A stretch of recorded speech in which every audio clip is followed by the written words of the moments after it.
Hey everybody, Jeff Antoniuk here, Digging Deeper Jazz. Welcome to the video. Well, today I want to talk about the bridge of rhythm changes. The previous three videos, not the exact previous, but three previous videos, we worked on rhythm changes, the A section, some different approaches to the A section. And today I want to talk about the bridge. Now, rhythm changes is one of the most important song forms, the most important set of chord changes we're ever going to run across. So I really want people to understand what's going on. I played rhythm changes for a long time as a young player, not really knowing why or why this chord moved to that chord, why they were there in the first place. And of course, I'm talking to the adult amateurs and the semi-pros out there. Those are the people I love to talk to. Those are the people that I teach. I know there's a lot of college kids and pros and high school and college teachers that watch this. That's fantastic, but I'm really gearing this towards the adult amateurs, so I'm so glad you're here. So we're gonna work on three different sort of basic approaches to the bridge of rhythm changes, and I've got a couple sort of cool announcements for you guys. It's going to apply to every one of you out there, so stay tuned for that. There's a cool way of thinking about improvising that I heard from someone, can't remember where, wish I did, but it was put like this: the best improvisers are those people who know the most melodies. The best improvisers know the most melodies. That's an interesting way to put it. I'd never really thought about it like that. And so if you know 5 jazz tunes, there's a good chance you're a better improviser than someone who doesn't know any. If you've memorized those 5 tunes, there's a better chance you're a better improviser than someone that can just play them from the music, right? And I'm not just talking about jazz songs either.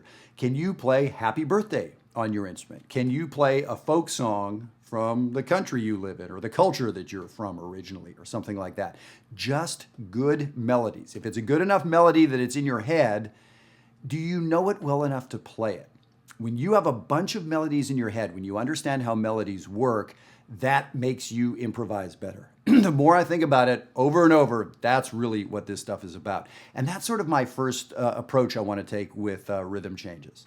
When you look on the sheet, you'll see these 8 measures here.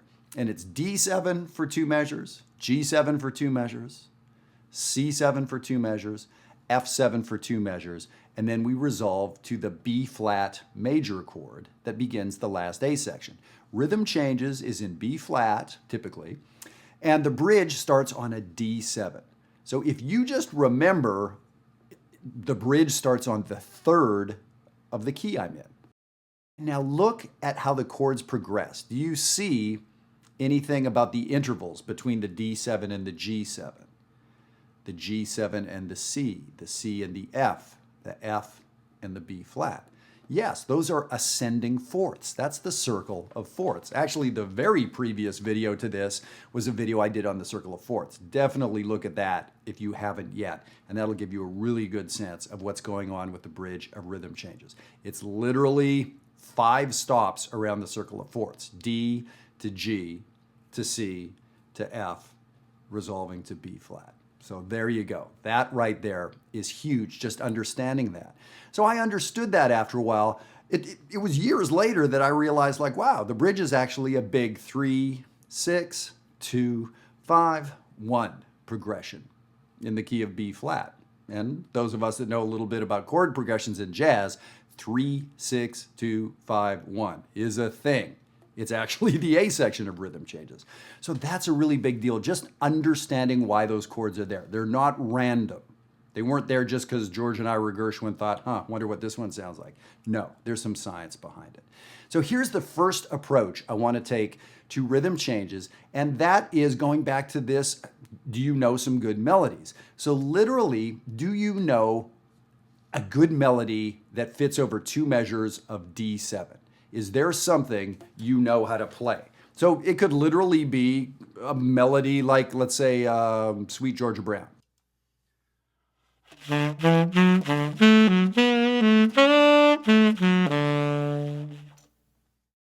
A melody like that. It could be a bebop scale, a descending bebop scale. This is something that David Baker used to teach at Indiana University.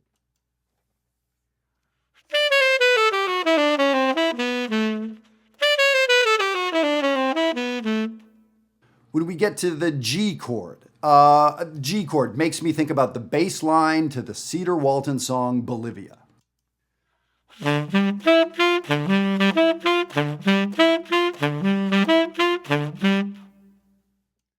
You get the idea. The key of F makes me think of an F blues, so I can play Billy's Bounce.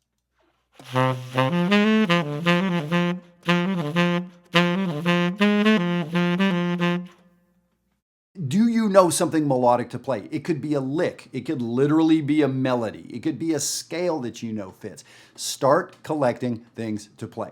Now, here's the thing. A lot of us get really hung up, especially the adult students. We know a lot in a bad way. We know stuff that gets our brains to grind to a halt because we're worried about the 42 things we have to get right.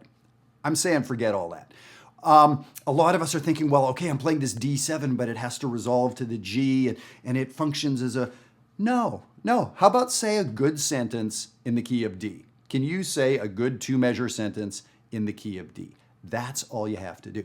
Now say another good sentence in the key of G. And now say, right, so they don't have to be related. When you think a lot about a lot of the great melodies that we know over rhythm changes, Anthropology or Moose the Mooch or things like that, the melody doesn't actually connect a lot of the time, not in any resolution kind of way. There may be some motivic thing going on, but just play something and then just play something else and then play something else. Let me do an example for you.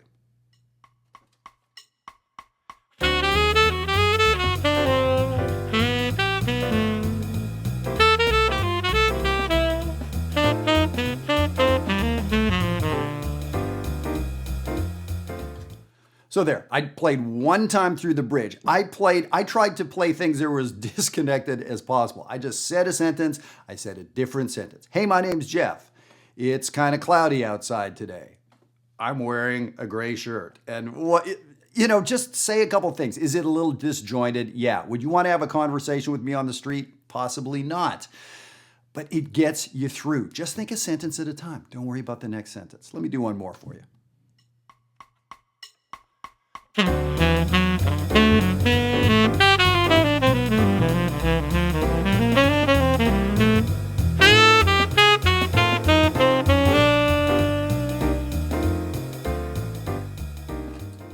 Okay, so probably no Grammy Awards for Jeff for that solo. But did that stand out as an atrociously random bit of playing to you? No, it's just fine. So just that idea of get comfortable playing two measures, a melody. Study some melodies, borrow some melodies that you know. So that is the first approach I want you to take. And that's not an easy problem to solve, is learning some melodies. Of course, they need to have sort of a dominant tonality, right? And then in these four keys. So that simple sounding assignment is something I've been working on for the last 35 years. And just yesterday, I added a new bit of vocabulary to my arsenal that maybe comes out this weekend when I'm in Indiana playing a gig there. So we'll see, right? This never ends. Simple as that sounds, it's a big deal. So I tell you what, before we get on to the next two approaches, I just want to tell you about this bit of exciting news. Now, you've heard about Jazzwire. I've been talking to you about Jazzwire. I built this place for you adult students to come and work with me to have this ongoing conversation, but with people from over 25 different countries around the planet at Jazzwire. Great players like you. Some folks coming in at a more beginner intermediate level, some folks way up there, semi-pros. So here's the thing, between now and March 1st, 2019, we're gonna offer a 50% discount for those folks registering for Jazzwire. And the registration fee gets you your practice plan and your playing evaluation. So you literally get a 6-month practice plan, a 12 or 14-page document from me. So 50% off. So you can see the discount code that you need to use. It's Digging Spring, as in digging deeper, and it's spring, at least in this part of the world. So use that discount code, and I want you to sign up for Jazzwire and join the rest of us who are there. You're gonna have a blast and you won't regret it. The second cool thing is for those of you who believe in what I'm doing here, what I'm doing here with Digging Deeper and with Jazzwire, the idea of reaching out and getting people to do really good work, I want you to help me brag about it, basically. So if you would be interested in helping pass the word around, email me, and I would love for you to become an affiliate for Jazzwire. And the deal is, whether you post or whether you tweet or whether you're online or whether you play in a big band and there's other people and you think this information, you're getting something from this information, if you're involved with Jazzwire, mention that to somebody else. When they sign up, they get a discount signing up and you get an affiliate fee from me. So basically you get a commission. So it's a win-win all the way. We're trying to really grow Jazzwire this spring. We want to offer great information to adult students. So these are your friends, and we want to give you something for that. So we're not talking about pennies or, a couple little bucks here. It's, it'll be worth your while. So if you feel like this is something you want to talk about, great. I don't want to pressure anybody into anything, but if you think that the way we're approaching this makes sense to you, then let's spread the word. So just send us a quick email. We'll get you more information. All right, let's get back to rhythm changes. So on the sheet, you can see the next approach. Here, we are connecting things a little bit. So we do understand that a D7 does progress to a G. The first chord of the bridge, the first two measures, does link and progress to the next chord. And again, you can go back to the Circle of Fourths video where we dig into a little bit more about why and how. But I put one of the really good classic resolutions. Playing the third of one chord, the third of the D chord, it really is screaming to resolve to the root of the next chord, the G. Well, now when we're in those two measures of G, the third of that chord, the B, is screaming to resolve to, the C of the next chord. When we're in the C7, the third of that chord is screaming to resolve to, the F. So you can see it's like they're like links in a chain, which is what the Circle of Fourths is. When you're on the F chord, the third of that chord, the A, is screaming to resolve to, the last A section, B flat. So let me just play those simple notes for you so you can hear that underlying structure. I call it the science behind the music. This is what makes those chords want to progress to each other.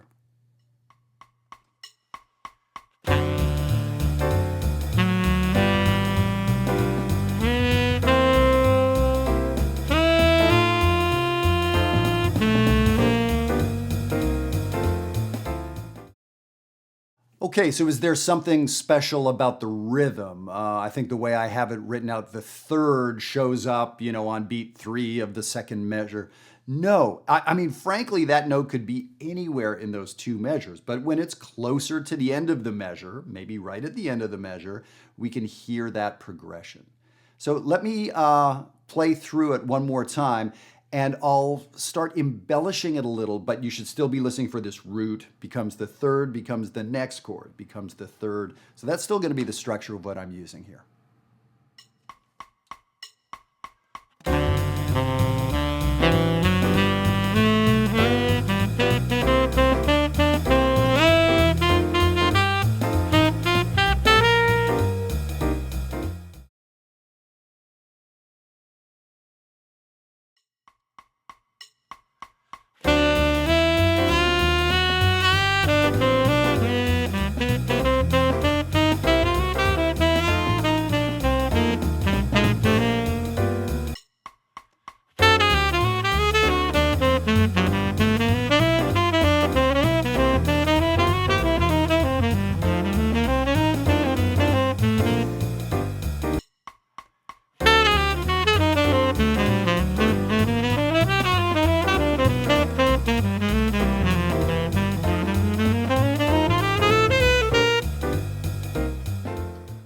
All right, so I did a couple examples for you starting off, going back to the first one where it was literally half notes and whole notes.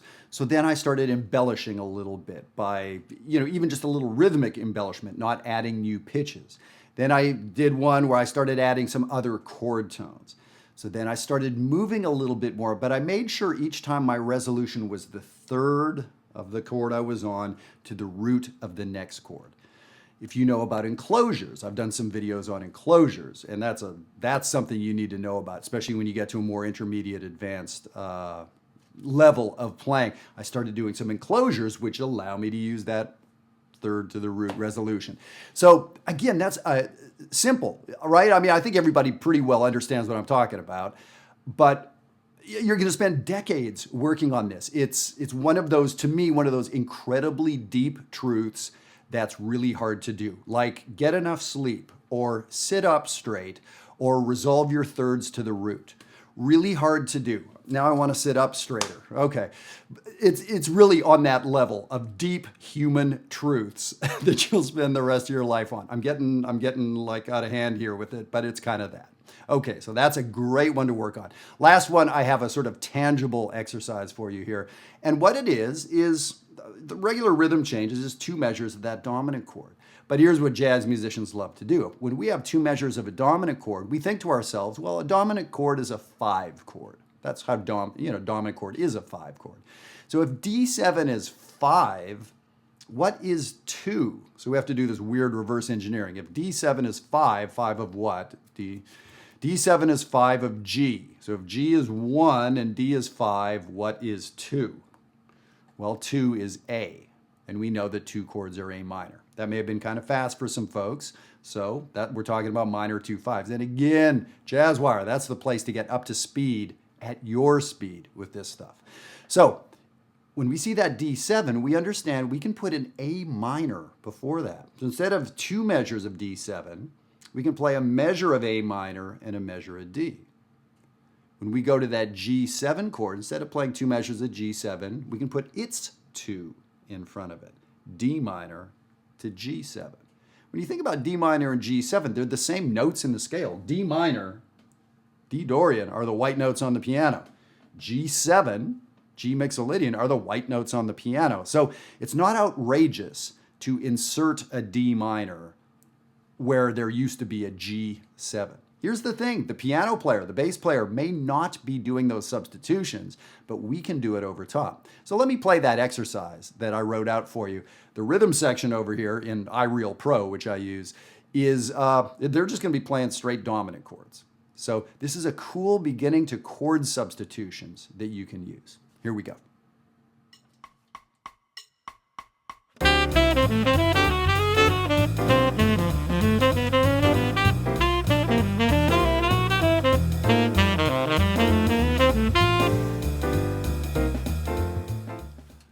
All right, so I was mentioning before, people that know the most melodies are the best improvisers. So some of us, depending what level we're at in our travel learning jazz, we know a 2-5 lick or 2, right? We know something to play over those first couple changes, over the A minor to D7.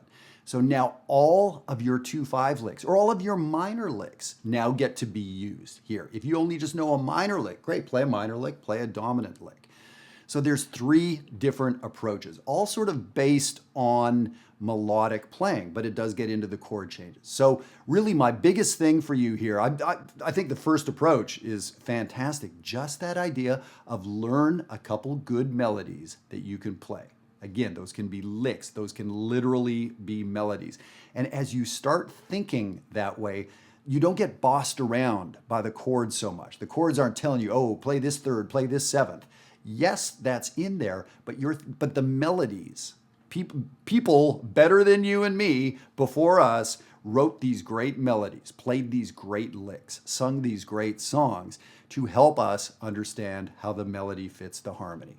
So I hope that gives you a really, really good take on how to get going with the bridges to rhythm changes. And like I said, each of these 3 approaches are infinite. And to this day, I personally work on all 3 of these. This is not big note songbook kind of stuff. This is not beginner to jazz stuff. It's helpful for a beginner to jazz, but any pro out there, if they're honest, will tell you they have been working on these 3 things and continue to this day.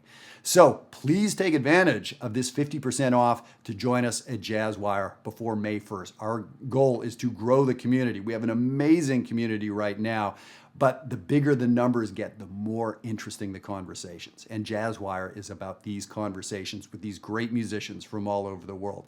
And if you'd like to brag about us a little bit, and actually get a little something for it, please do. So send us an email and we can tell you a little bit about the affiliate program and get you involved with everything we're doing. So thank you so much for tuning in, and I can't wait to hear what you do with this information. Have a great week. Bye-bye.